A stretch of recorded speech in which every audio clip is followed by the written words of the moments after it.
India is not one country. It's two completely different experiences living inside the same borders. You land in one part of the country and everything just feels much calmer. Roads are quieter. People seem more put together. Then you go somewhere else and suddenly it's chaos. आप reserve नहीं कर सकते क्यों नहीं मेरे खाली मैं कितने दोस्त हैं मुझे आपको तो नहीं बिठा लूंगी ना मैं भैया Rash driving everywhere. Religious fanatics everywhere. Same country, but a completely different reality. People say it openly. South India is more developed. North India is backward. It's normalized already. But the moment you say that, it sounds like you're saying one side is better than the other. That one side has more civilized and more disciplined people. And that's where the argument starts. But what if none of this is actually about people? What if this entire divide is just a symptom of something much deeper? Take Bihar for example, one of the poorest states in India, literacy rate around 61%. Now compare that with South India. States like Tamil Nadu, higher literacy rate, higher life expectancy, more economic activity. In fact, 50% of the cars in India are produced in Tamil Nadu itself. But honestly, you don't even need data to feel it. You can see it with your own eyes. Many areas in Chennai look like Singapore or Dubai. In fact, the gap is so big, the five South Indian states contribute almost twice as much to India's GDP despite having 200 million fewer people.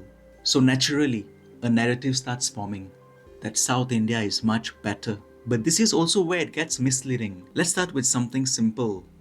Money. For every 100 rupees Karnataka gives to the central government, it gets back 14 rupees. For every 100 rupees Bihar contributes, it receives 900 rupees. And on the surface, this makes sense, right? One state is struggling, so you support it. The other one is doing well, so it needs less support. But here's the problem. This doesn't feel fair to everyone because from the southern state's perspective, it starts to feel like we did everything right and now we are being penalized for it. Forget about unfairness. The southern Indian states think that this system is doing something much more worse. It's creating the wrong incentives. That instead of pushing the North Indian states to improve, it might actually be encouraging the opposite. But why are North Indian states so far behind in the first place? Are people from North India just too lazy? Or are people from South India just much more intelligent? It almost sounds like a character problem, but the moment you look at how this really began, everything changes. Now, right after independence, India had a very different economic setup. The northern Indian states had resources, coal, minerals, raw materials, so naturally, industry should have developed in the north because factories normally set up where it's easier to get access to raw materials. But the central government didn't want development concentrated in any one part of the region. So in 1952, they introduced something called the Freight Equalisation Policy, which basically meant no matter where you set up a factory, the government would subsidize the cost of transporting raw materials. Now, on paper, this sounds like a great idea, equal opportunity, balanced development everywhere. But in reality, the oversmartness of the central government did the exact opposite. Almost all industries chose to set up their factories in the south because the south had closer access to the ports, so they could get raw materials from the north at the subsidized rate and still stay close to the ports in the south, which meant they got the best of both worlds. And the north stayed stuck as a raw material and labor supplier, while the real economic activity moved to the south. That's why even today, you see large scale migration from north to south for work, but rarely the other way around, which meant the south built wealth, education improved, and skills improved, while the north kept falling behind. And this is where things get uncomfortable again, because today, people love pointing out behavior differences. For example, Gutka consumption gets framed as a cultural issue. It's not. It's an economic issue. Because in poor states, people can only afford sasta nasha. Meanwhile, barely anyone consumes gutka in South India. Why? Because they can afford more options.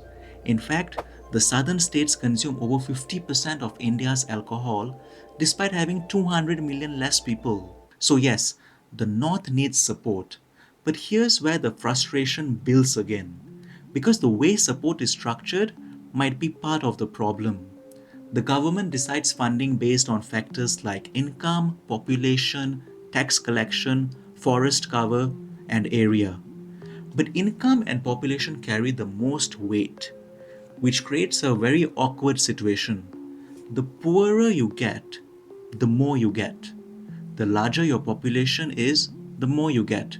And if you think about it, that can create the wrong incentives. Why aggressively improve if improvement reduces your share of funds?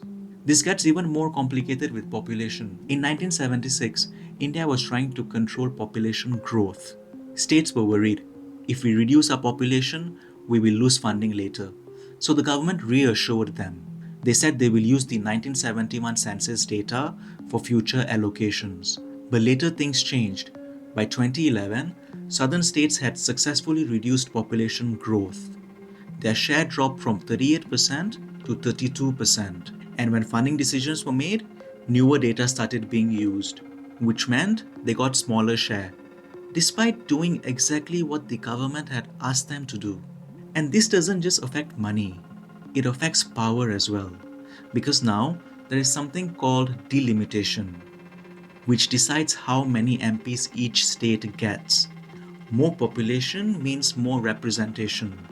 So northern states could end up getting significantly more political power, even though the southern states contribute much more economically. Imagine paying more and having less authority. That's exactly how the South Indian states feel right now. So, how do you fix something like this? Now, I'm not an economist, so if I say anything wrong, please let me know in the comments below. But I have two ideas.